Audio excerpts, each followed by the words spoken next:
Hi everyone, welcome to Netgate Chemistry. So in the previous video we were discussing about the strong electrolytes, that is the variation of conductivity in case of strong electrolytes, and we also discussed about the Coleridge law. So today first we are going to discuss about transport number.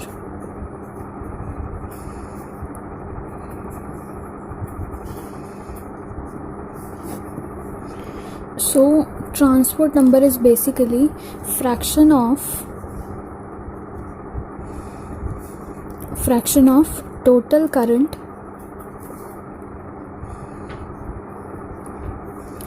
carried by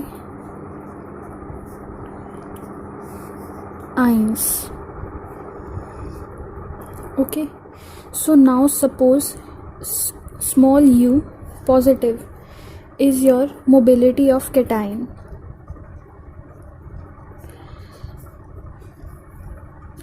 and small u negative is your mobility of anion. So now transport number of cation will be represented by T to the base positive, that will be equal to current carried by cation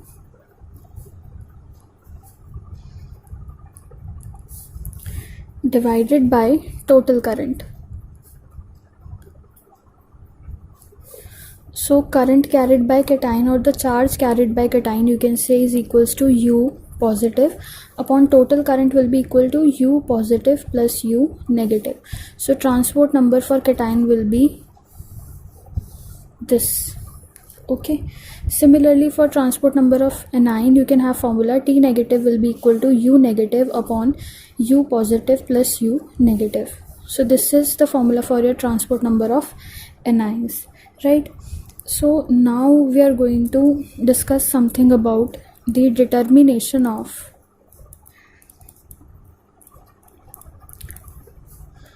transport number by Hittorf method. Now we are not going to discuss in detail about the Hittorf method, but one thing which you should always remember is that this method is based on concentration of changes observed. Okay, so one thing which you should note down is that this method is based on concentration of changes observed. Okay, so now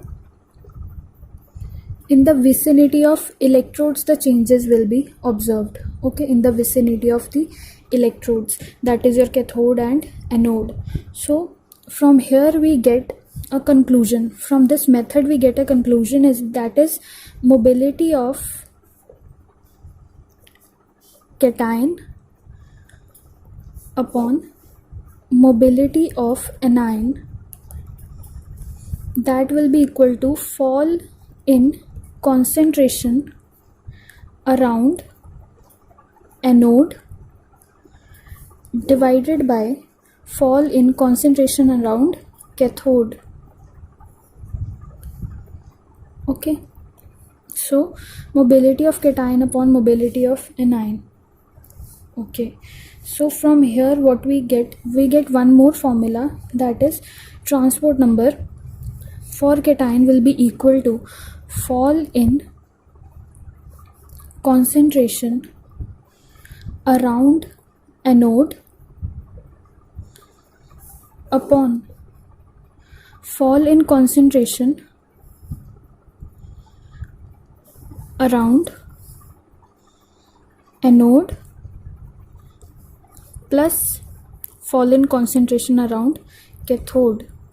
Okay, so these are the two formulas which are used based on this Hittorf method. So this is the basic conclusion which we have to remember always. Okay, we don't have to go through all of that Hittorf method. If you want to go through that method, you can go ahead and read about this in the book Puri Sharma and Pathania, and maybe it is available in KL Kapoor also, so you can study from there also. So the next topic which we are going to study is law of independent migration of ions.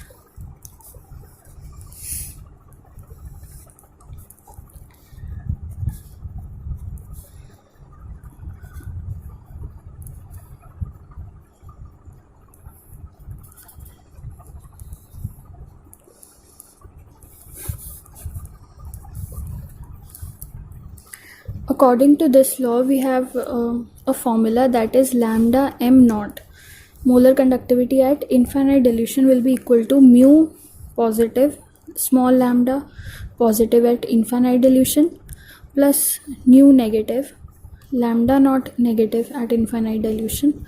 So this is basically the law of independent migration of ions, where your mu positive and mu negative are number of cations or anions per formula unit.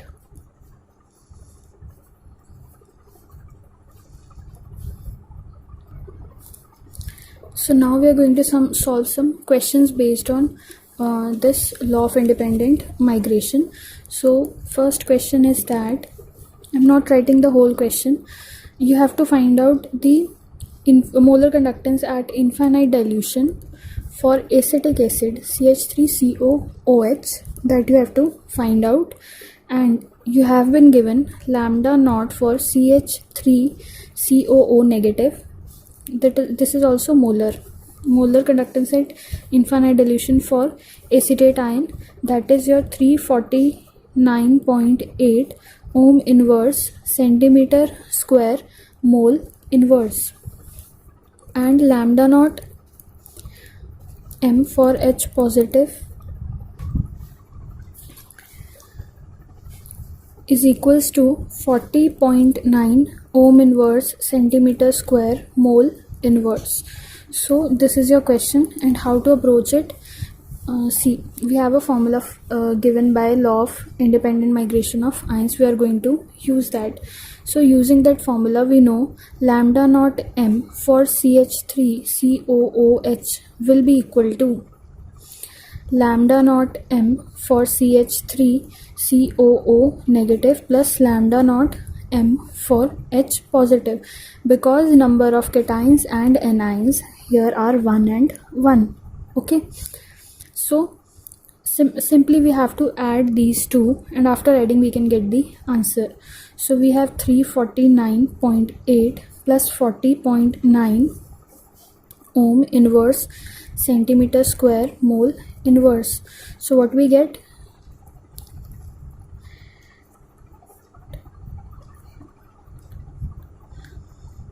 Okay, this is the answer. You can check the calculation by yourself also. Okay, so we'll move on to the next question. So the next question is that lambda naught m for ammonium chloride is given 120. I'm not writing the units now. You know the units from previous question also. Now the lambda naught m value for KCl is equals to 100. Lambda naught m value for KOH is 140, and lambda naught m for NH4OH, that you have to find out. So now how to approach this question.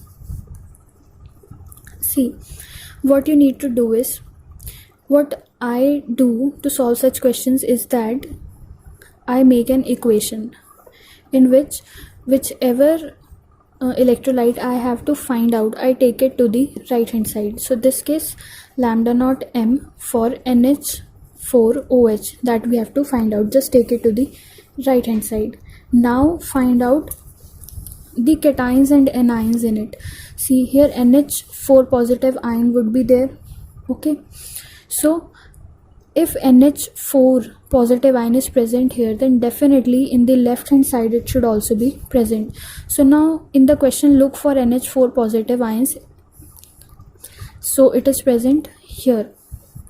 So just write down this one here, lambda naught m for NH4Cl. By the way, these are all capital lambdas. These are all capital lambdas.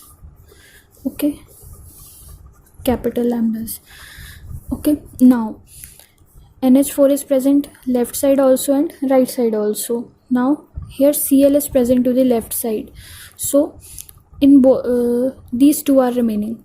Now Cl is present left side, so Cl should also be present right side, so that means KCl should be present here. Lambda naught m for KCl. Cl is present here also and here also. Now K positive is present here, so K positive should also be present here. For that you can have your KOH, which is the only thing left. Lambda naught M for KOH. Now see, here one NH4 positive, one NH4 positive, one Cl negative, one Cl negative, one K positive, one K positive, one OH negative, one OH negative. The equation is balanced now. Now just put the values. For NH4Cl value is 120. For KOH it is 140. Okay, it is giving NH4OH, we don't know, suppose it is X. And for KCl we have the value 100. Just solve it. Okay, 120 plus 140 is 260, minus 100 160. So lambda naught M for ammonium hydroxide is 160, and the units will be ohm inverse centimeter square mole inverse, that you can see from the previous question also. So now I want to go on to the next topic, that is your conductance ratio.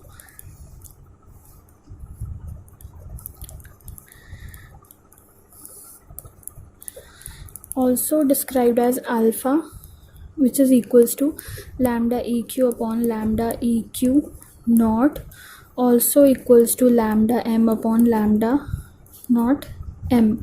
So Arrhenius called this conductance ratio as your degree of dissociation. Okay, Arrhenius called it this alpha as degree of dissociation. Okay, so this formula is approximately true for weak electrolytes,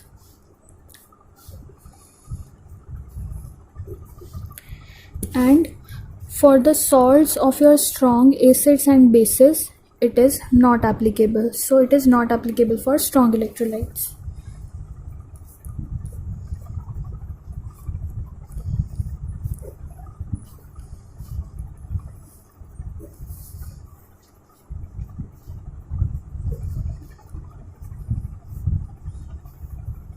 Okay, so now we know the formula for alpha. So after this we can solve one more question, I think, or maybe we can go for Coleridge law in terms of lambda naught EQ first. Okay, we'll do first the Coleridge law in terms of lambda naught EQ, that is equivalent conductance at infinite dilution. So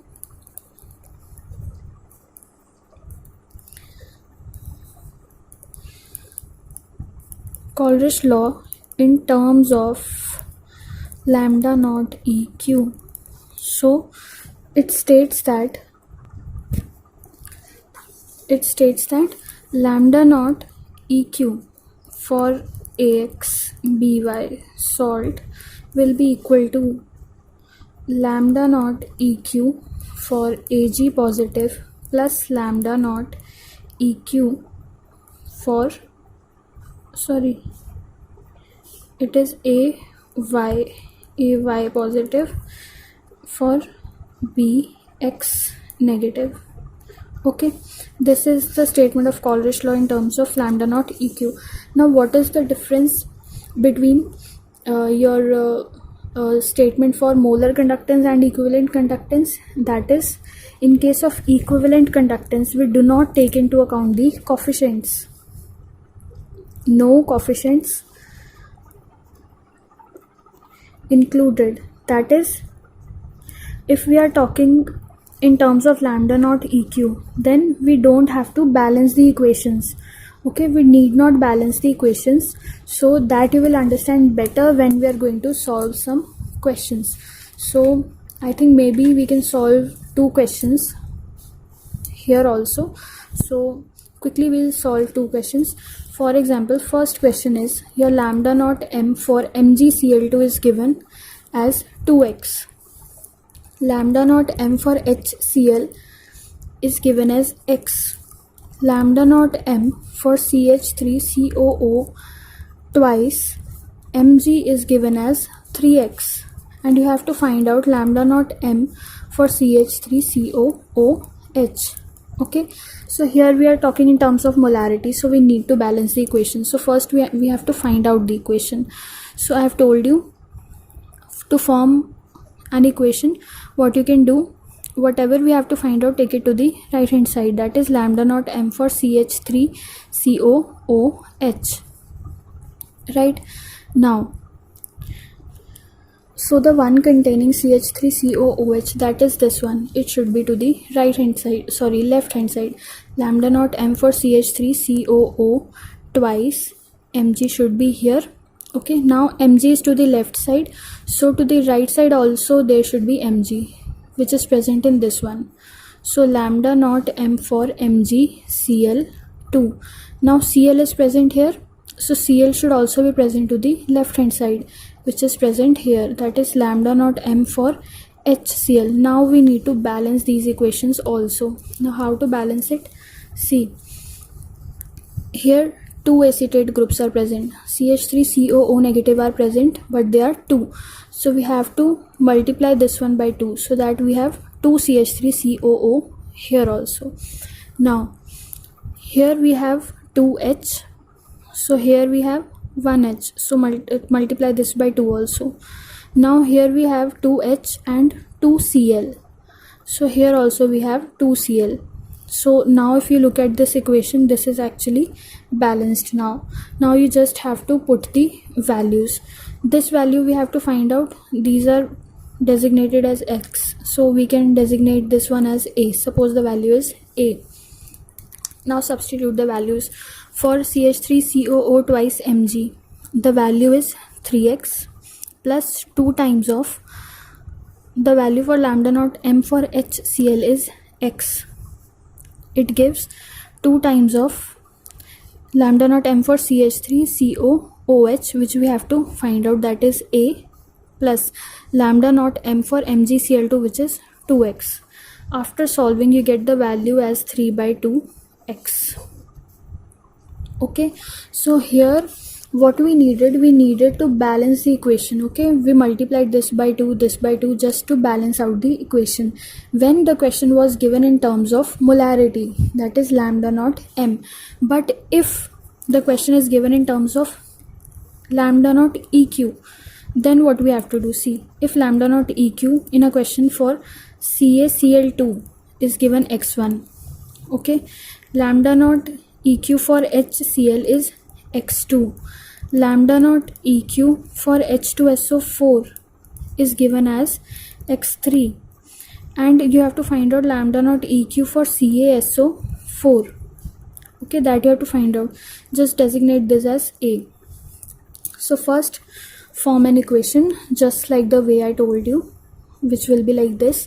We have to find for CaSO4. Okay, I'm not writing lambda naught, I'm just writing it CaSO4 plus, if SO4 is here, then it should also be present here, which is in H2SO4. So H2SO4 should be present here. Okay, now H2 is present here, so HCl should definitely be present here, HCl. If Cl is to the right side, then it should also be present to the left side, which is in CaCl2. So you can see here the equation is not balanced, right? Here 2H are present, here 1H is present, here 2Cl are present, here 1Cl is present.